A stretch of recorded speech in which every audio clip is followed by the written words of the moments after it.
చెప్పిందిగా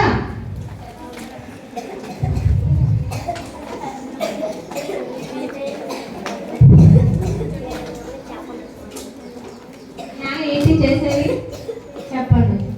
already చెప్పేసావు కదా నువ్వు. నీ పేరు మీ నాన్న పేరు బాధారావు అని చెప్పావు కదా. నువ్వు స్కూల్ చెప్పావు కదా.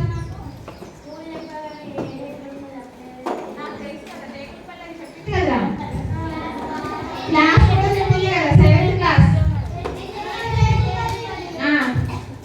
2 టేకిల్ పల్లీలు ఉండనియండి, 20 టేకిల్ పల్లీలు ఉండనియండి. పేరైతే చెప్పిందా లేదా? ఈ టేకిల్ పల్లీలో దొరకకపోతే ఇంకో టేకిల్ పల్లీలో దొరికింది కదా కదా. ఏంటమ్మా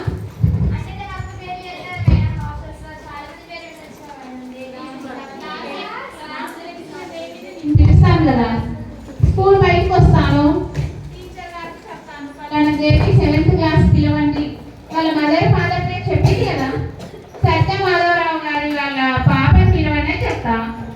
సింపుల్ కదా, అవునా కదా.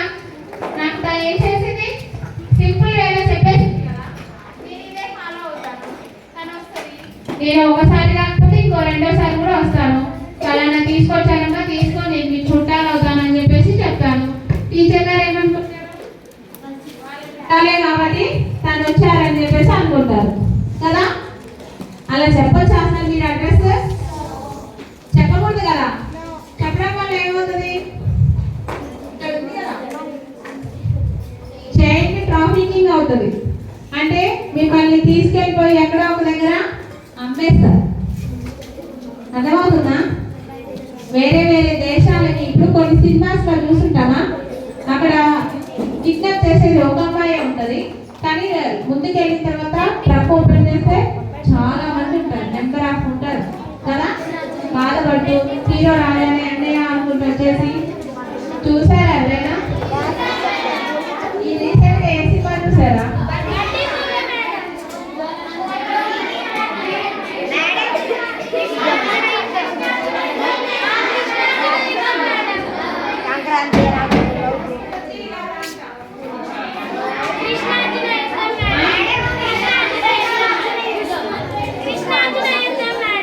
కృష్ణార్జున యుద్ధం అంట. ఇంకా ఇవన్నీ ఎవరి కోసం తీస్తున్నారు? ఇట్లా అవేర్నెస్ కోసమేనా?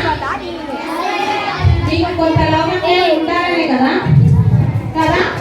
మీరు ఏం చేయాలి ఇప్పుడు నేను తనని ఫస్ట్ పేరు అడగగానే వెంటనే ఏం చెప్పాలి? నో అని